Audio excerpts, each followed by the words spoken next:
మొదటి వచనం. అపోస్తుల కార్యములు 7 మొదటి వచనం. Acts of Apostle chapter 7 verse 2. అందుకు స్టెఫెన్ చెప్పినదేమనగా, సహోదరులారా, తండ్రులారా వినుడి. మన పితరుడైన అబ్రహాము ఆరంలో కాపురముండక మునుపు మెసొపొతామియాలో ఉన్నప్పుడు మహిమ గల దేవుడు అతనికి ప్రత్యక్షమై మనల్ని ప్రధానం చేసుకుని తన సొంతం చేసుకున్నటువంటి ఆ వ్యక్తి ఎవరంటే దేవుడై ఉంటున్నాడు. ఎలాంటి దేవుడై ఉంటున్నాడు అంటే ఆయన మహిమ కలిగిన దేవుడు. He had glory. ఆయన మహిమ కలిగిన దేవుడు, మహిమ కలిగిన సింహాసనం మీద ఉన్నవాడు, మహిమతో రానయుంటున్నవాడు. మహిమ, ఘనత, స్తుతి, ప్రభావాలు పొందనర్హుడు. ఆయన మహిమ తగ్గిపోయేది కాదు.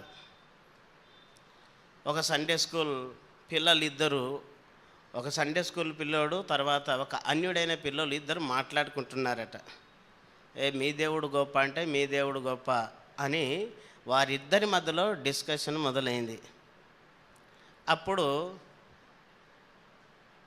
ఈ దేవుని ఎరిగిన ఈ సండే స్కూల్ అబ్బాయి అన్నాడు, మా దేవుడు చాలా గొప్పవాడు. ఎందుకో తెలుసా? ఇశ్రాయేలీలను సముద్రము గుండా నడిపించినాడు. ఎవరు నడిపించారు? అంత గొప్ప దేవుడు, అంత మహిమ కలిగిన దేవుడు అన్నాడట.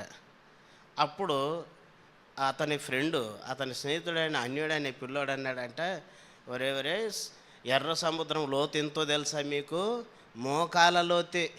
ఆ మోకాల లోతు నీళ్ళలో నడిపించేవాడు గొప్ప దేవుడా అని ఎటకారంగా అన్నాడట. అప్పుడు ఈ పిల్లోడు ఇంకా మా దేవుడు చాలా గొప్పవాడు, మా దేవుడు చాలా మహిమ కలిగిన వాడు అన్నాడంట. అదేంటో మోకాల లోతు నీళ్ళలో నడిపిస్తే గొప్పవాడు అంటే, అది మోకాల లోతులో వీళ్ళు నడిపించబడిన తర్వాత సంగతి. కానీ మోకాల లోతు నీళ్ళల్లో ఐగుప్తులందరూ కూడా చచ్చిపోయారుగా. మోకాల లోతు నీళ్ళలో ఎవరైనా చచ్చిపోతారా?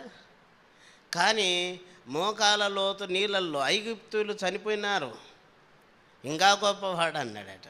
సరే, పిల్లలు మాట్లాడుకున్న మాటలో కొంత అటు ఇటు ఉన్నా కానీ దేవుడు ఏ రకంగా అయినా మహిమ కలిగిన దేవుడే.